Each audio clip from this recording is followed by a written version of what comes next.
বিংশ শতাব্দীর দ্বিতীয় দশক থেকে পৃথিবীর এক বিশাল অংশ জুড়ে যুদ্ধ বিধ্বস্ত মানুষের হৃদয়ে রবীন্দ্রনাথের স্থান কোথায় ছিল। 1918 সালের 11ই নভেম্বর, প্রায় 4.5 বছর পর প্রথম বিশ্বযুদ্ধ অবসানে সেদিনই ঘোষিত হয়েছে যুদ্ধবিরতি।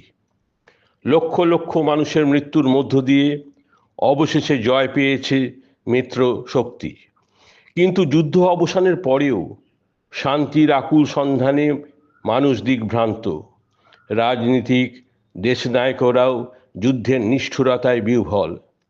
শান্তির ললিত বাণী তাঁরা শুনতে চান রবীন্দ্রনাথের কাছে।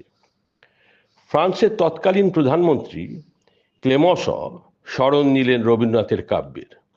কবি সাহিত্যিক কমতেস নোয়াইকে অনুরোধ করলেন যুদ্ধবিরতির সন্ধ্যায় গীতাঞ্জলি থেকে কিছু কবিতা পাঠ করার জন্য। কমতেস সানন্দে রাজি হলেন। বিদগ্ধ জনের সেই মিলন মেলায় সেদিন তিনি গীতাঞ্জলি থেকে একের পর এক কবিতা পাঠ করেছিলেন। 1920-21 সালে রবীন্দ্রনাথ ইউরোপের গুরুত্বপূর্ণ প্রায় সব দেশই ভ্রমণ করেছিলেন। শুধু দেশনায়ক বা শিক্ষিত অভিজাত শ্রেণী নয়, সাধারণ খেটে খাওয়া মানুষরাও তাঁর রচনায় খুঁজে নিচ্ছিল শান্তির বার্তা। রবীন্দ্রনাথ তখন দক্ষিণ ফ্রান্সে ক্যাপ মার্টিনে আলবেয়ার কানের বাড়িতে আছেন। সঙ্গে আছেন রথীন্দ্রনাথ ও প্রতিমা দেবী। একদিন রবীন্দ্রনাথের পূর্ব পরিচিত এক মহিলা চিত্রশিল্পী ইতালি থেকে ফিরে তাঁর সদ্যলব্ধ অভিজ্ঞতা রবীন্দ্রনাথকে জানাতে এলেন।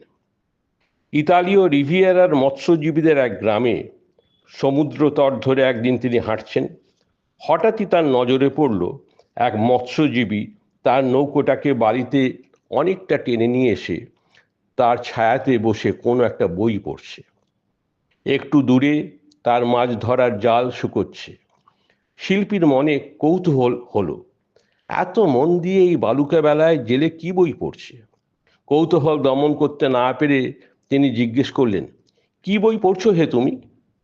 তন্নিষ্ঠ পাঠক যেন একটু ক্ষুব্ধ হলো। উপহাসের সুরে সে বলল, ভেবো না কোনো ফালতু রোমান্টিক গল্প পড়ছি, দেখছো না বইটা রবীন্দ্রনাথ ঠাকুরের ডাকঘর।